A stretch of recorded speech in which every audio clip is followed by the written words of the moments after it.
Hello everyone, welcome back to Moulis YouTube channel. আজ তোমাদের সাথে একটা বৃষ্টির দিন শেয়ার করব।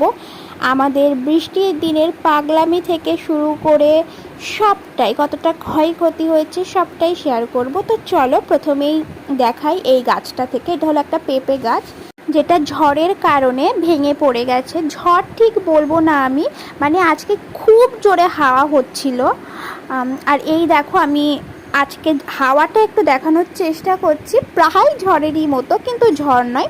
এবার চলো আমি যাই আমার ছাদে, গিয়ে দেখি আমার গাছগুলোর ঠিক কী অবস্থাতে আছে। আর ছাদে গিয়ে আমি তো পুরোই একদম অবাক হয়ে গেছি। এরকম ঘটনা আমার জীবনে প্রথম। আমার চেরি গাছটা গিয়ে দেখি সম্পূর্ণভাবে হেলে গেছে। সত্যি বলতে দেখে আমার মনটা সত্যিই খুব খারাপ হয়ে গেছিলো, কারণ গাছগুলো আমার খুবই শখের, খুবই যত্নের।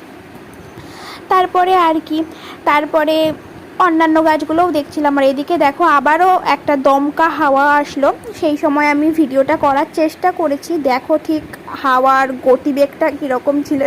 এটাকে হাওয়া বলে না ঝড় বলে আমি জানি না, তবে এটাকে ছোটোখাটো করে একটা ঝড় হয়তো বলে। আর এই সময়টায় আকাশটা একটু ধরেছিল, মানে বৃষ্টি তেমন একটা পড়ছিল না বলবো না, মানে একটু একটু পড়ছিল। তাই আমি ছাদে গিয়েছিলাম দেখতে। আর গিয়ে তো দেখছো এই অবস্থা। আর ওই দিকে কি বলবো, ওই দিকে আমাদের ছাদের ওই সাইডটা পুরোই জল জমে গিয়েছিল, সেটাও আমি দেখাবো। কিন্তু এই সময়টাই দেখো আমার চুলগুলো ঠিক কি উঠছিল। আশা করি এতগুলো জিনিস দেখিয়েছি তোমাদেরকে, দেখে ঠিক বুঝতে পারছো হাওয়ার গতিবেগটা।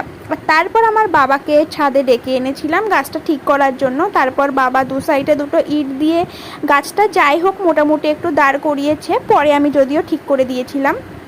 আর তারপরে এই যে দেখো এই সাইডে পুরো মানে ছোটোখাটো একটা পুকুরে পরিণত হয়ে গেছে আর কি ছাদটা। আসলে ওই সাইডে যেখান থেকে জল বার হয় সেখানে জমে গেছিলো।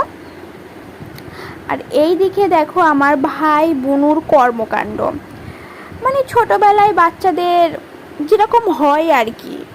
সে যাই হোক, অনেক কথা বলে ফেলেছি, আমি আর বেশি কথা বাড়াবো না। আর একটা ব্যাপার, ভিডিও দেখছো কিন্তু সাবস্ক্রাইব করতে ভুলে যাচ্ছ, সুতরাং এক্ষুনি সাবস্ক্রাইব করো আমার চ্যানেলকে এইরকম আরও নতুন নতুন ভিডিও দেখার জন্য।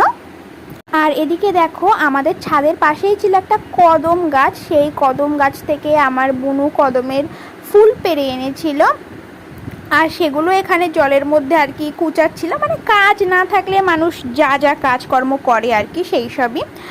তো যাই হোক, আমি আজ আর কথা বেশি বাড়াচ্ছি না, তো এখানেই শেষ করছি। আর দেখা হচ্ছে পরবর্তী ভিডিওতে।